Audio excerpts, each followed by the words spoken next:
Em nossa sociedade, a maternidade se apresenta como uma experiência única na vida das mulheres. O papel de mãe é visto como fundamental para a sobrevivência e também para o desenvolvimento físico e mental do bebê. Pelo fato de os seres humanos serem notavelmente vulneráveis e de crescimento lento, eles exigem um período longo de apoio físico e emocional. Devido ao papel ideal que a sociedade impôs sobre as mulheres de assumirem seus filhos por obrigação, de terem obrigatoriamente um perfil materno, elas podem sofrer de certa culpa caso não correspondam a esse padrão social.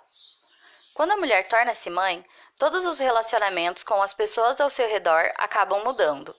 Há uma nova identidade da mulher agora: ser mãe. Meu nome é Janaína, eu faço artes cênicas e tenho um filho de 4 anos chamado Davidson. Para quem não me conhece, meu nome é Thaís, eu sou professora da UEL atualmente, sou formada em administração de empresas, assim como vocês aí dessa turma, e eu fiz um mestrado e um doutorado com foco, claro, porque eu queria me tornar professora, então eu tinha que buscar isso na minha carreira. Meu nome é Mariana, sou psicóloga, sou mãe do Pedro, o Pedro está com 12 anos. Meu nome é Laís, eu tenho 24 anos. Eu estou no primeiro ano do curso de matemática, licenciatura. Tenho 2 filhos, a Sofia, de 6 anos, e o Samuel, de 4.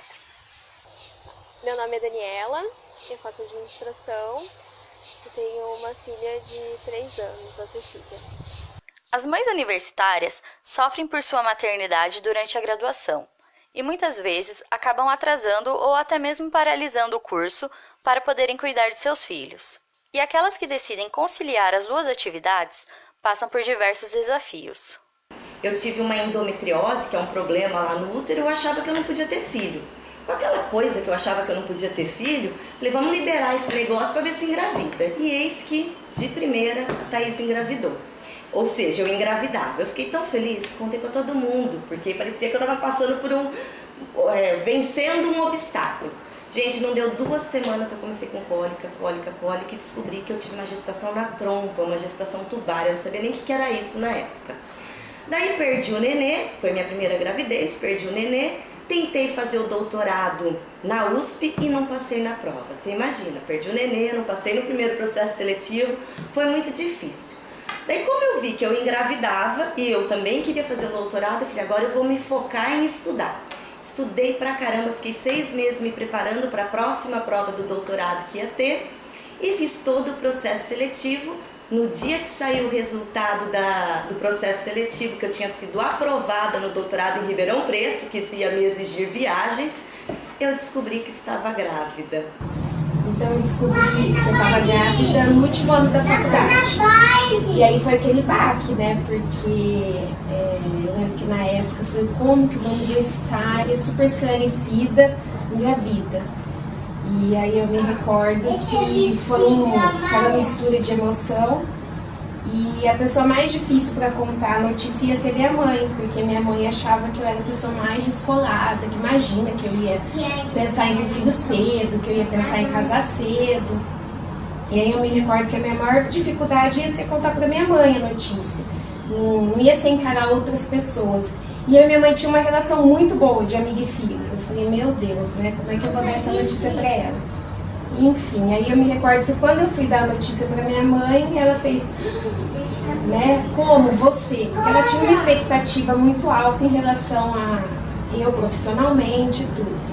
E eu acho que o que é mais difícil quando a gente tá no final de um ciclo que ia ser a faculdade, é que todas as amigas estão falando de onde eu vou mandar currículo e eu pensando que tipo de fralda que ia ser melhor para o bebê.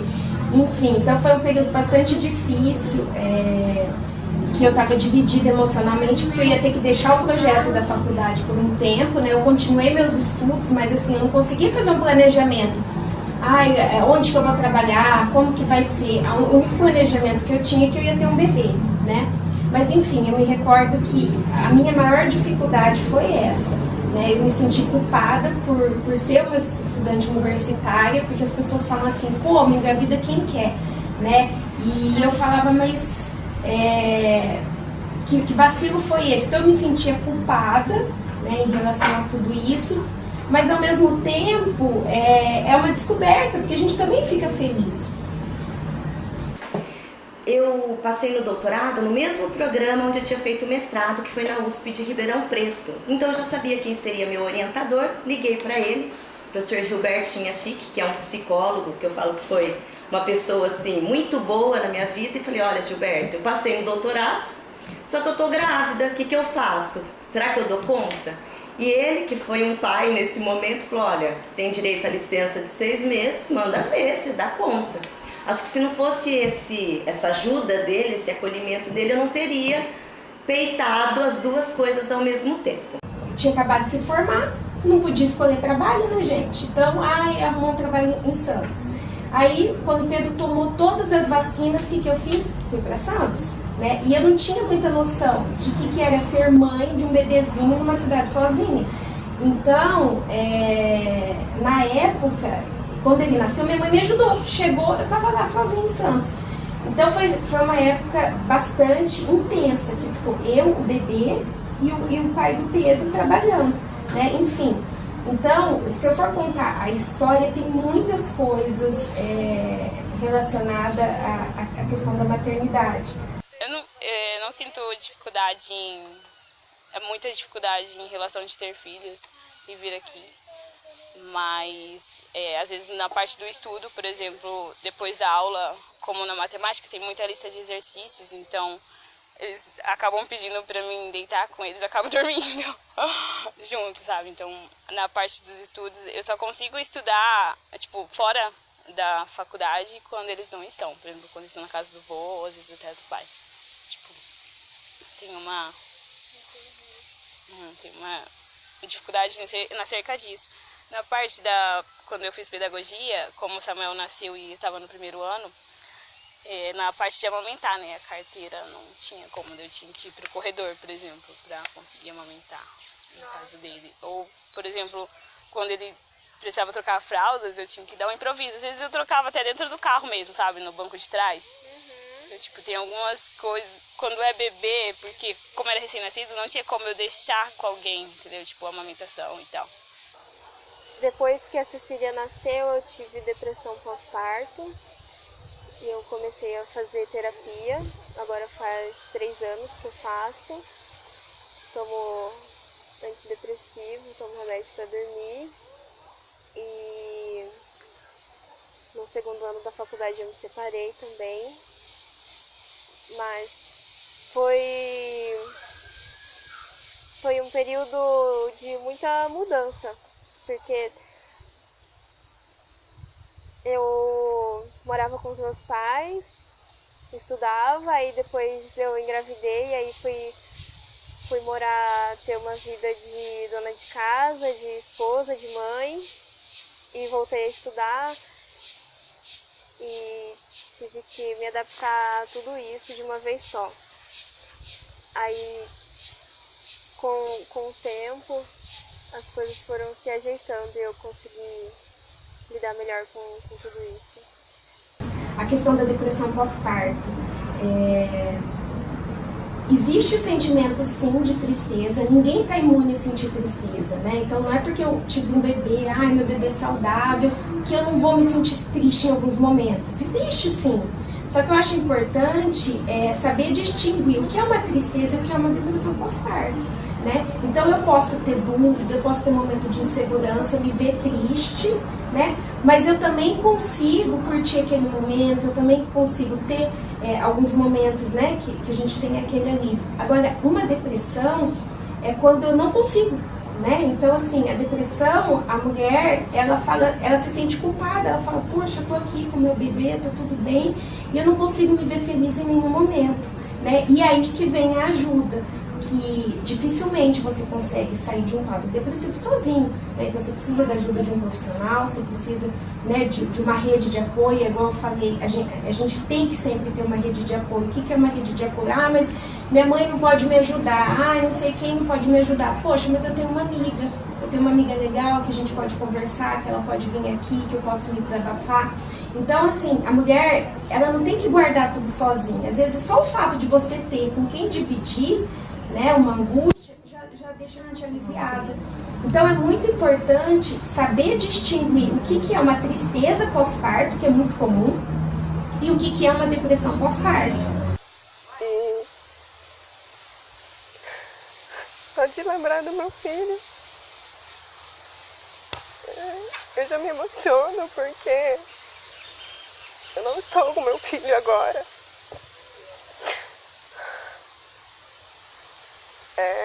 Quando eu comecei o primeiro ano do curso, eu fiz o primeiro ano normalmente. Quando eu estava no segundo ano, eu engravidei e eu tive que parar o curso. Na verdade, nesse ano eu levei algumas matérias e fiquei... Eu não sou daqui de Londrina, eu tinha vindo pra cá pra estudar e aí eu tive que voltar pra minha cidade porque o meu namorado era de lá. E aí eu não tranquei o curso, eu apenas não renovei matrícula. Fiquei 2 anos sem renovar matrícula, fui pra lá, fui morar junto. Não deu certo. Aí depois de 2 anos, que foi ano passado, que eu voltei pra cá. E depois que eu voltei pra cá, eu queria trazer o meu filho, só que como eu faço artes cênicas, eu estudo de manhã e na parte da tarde eu ensaio, então eu não ia conseguir dar muito atenção para o meu filho. E eu também não tinha encontrado uma creche para poder deixar ele. Então meu pai e a minha mãe estão cuidando hoje do meu filho. Infelizmente, eu não posso ficar junto com ele todos os dias. Eu tenho muita saudade, tenho muita vontade de estar com ele.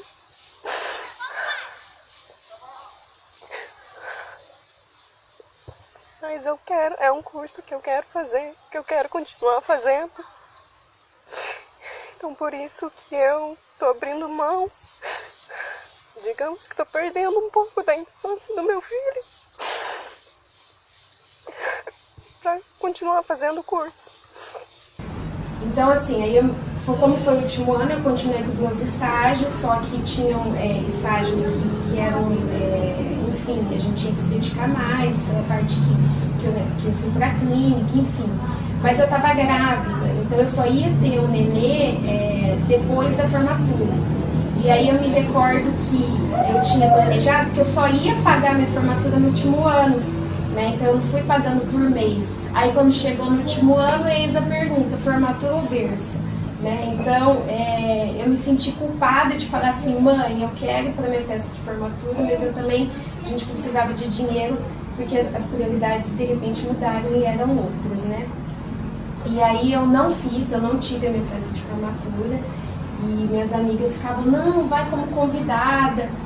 E assim, hoje eu percebo que eu devia estar um pouco depressiva, porque eu não quis ir, eu não tive vontade de ir, porque eu acho que eu queria estar, de repente, dividida, queria estar naquele clima de festa, de tudo, sendo que eu não sabia nem como que ia ser a minha vida após tudo isso. Porque na época, o pai do Pedro, do meu filho, ele estava no último ano de faculdade também, né? Então ele fazia engenharia civil na UEL.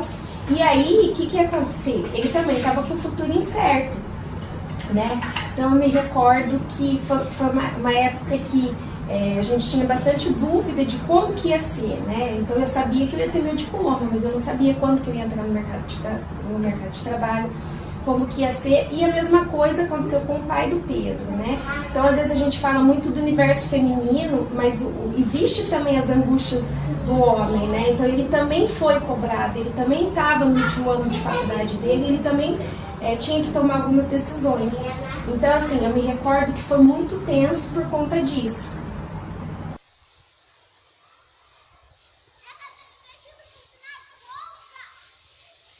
Mas algumas coisas engraçadas que eu tenho para contar para vocês que como eu sou da área de pesquisa científica, pesquisa acadêmica, a Bruna chorava e eu comecei a ler artigos científicos para aprender a como cuidar de um bebê. Imagina isso, gente, se tem cabimento você tentar aprender a cuidar de um bebê fazendo uma leitura de artigo, uma leitura de livro. E quanto mais eu lia e mais eu estudava sobre a rotina do bebê, mais eu sofria, porque funcionava com 1000 bebês e não funcionava com o meu. Eu fazia tudo que estava na rotina e a Bruna continuava tendo uma série, ou eu continuava tendo uma série de dificuldades. O Samuel ele faz parte praticamente do curso também, porque ele vai bastante nas aulas, eu acabo levando eles para estudar junto comigo. O pessoal da turma nem repara muitas vezes que... Deixa eu chamar a Sofia. Deixa eu chamar a Sofia. Vai lá brincar, que a mãe tá gravando ele ali, ó. Quando eu fui prestar vestibular, eu tava amamentando, a Cecília tinha 4 meses. E eu não levei a Cecília para amamentar durante a prova. Eu amamentei antes de sair, fui fazer a prova e ia amamentar quando voltasse. Mas no meio da prova, meu peito começou a vazar e ficou molhada a minha roupa. Aí eu fui no banheiro tirar o leite na pia do vestibular. E daí depois eu voltei a fazer a prova com aquele cheiro de azedo maravilhoso na roupa. Outra curiosidade que o pessoal pode me achar meio louca aí, é que eu tinha planilha no Excel sobre amamentação. Então amamentei no peito direito, amamentei no peito esquerdo, daqui 3 horas é no outro peito. Então assim, são coisas que a minha carreira impactou na forma de criar a minha filha. Teve um belo dia que eu descobri que tudo aquilo que eu estava fazendo não estava adiantando nada. Eu peguei todos os livros, tudo que eu estava estudando sobre a maternidade, guardei e falei, eu nunca mais olho nada disso. Eu vou criar meu bebê do jeito que eu acho que tem que ser. E aí eu acho que eu relaxei um pouco e consegui lidar com as coisas mais naturalmente. Na biologia, quando eu ia estudar, como tinha muita folha pra ler, sabe? E daí, a hora que eu pegava a folha, tava tudo desenhadinho. Tudo enfeitadinho, assim, sabe? Tipo, em vez de ser marcações do que eu li, não, eram... Tanto que o pessoal estranhava um pouco, né? Daí eu falava, coisa de criança. Eu sempre falo assim, o que eu pensava, né? Quando eu faço essa retrospectiva, né? Ah, Mariana, você faria tudo de novo? Faria. Né? Por quê? Porque eu não fico pensando, mas poderia ter sido assim, poderia ter sido assado. O que eu penso é o que eu me tornei, que mulher que eu me tornei após tudo isso, né? Então assim, eu não troco essa mulher que eu me tornei hoje, de repente por aquela lá do passado, se eu tivesse tido escolhas diferentes. Então muitas vezes a gente passa por situações na nossa vida que a pergunta que a gente tem que fazer é o que essa situação ela me tornou. Então hoje eu me vejo uma mulher muito mais segura, uma mulher muito mais decidida, mais focada. Por quê? Porque eu passei por toda essa história. Então essa situação ela fortalece, né? Então quem estiver assistindo, que está ali naquela situação turbulenta, eu acho importante que nada é definitivo, né? Às vezes a gente está vivendo aquela situação, acha que, meu Deus, vai ser sempre assim, nossa, como que eu vou dar conta? E não, tudo passa, tudo tem começo, tem meio, né? E tem fim. Então é importante fazer essa reflexão, o que essa situação vai me tornar? Como que eu vou, quem eu vou ser depois de tudo isso?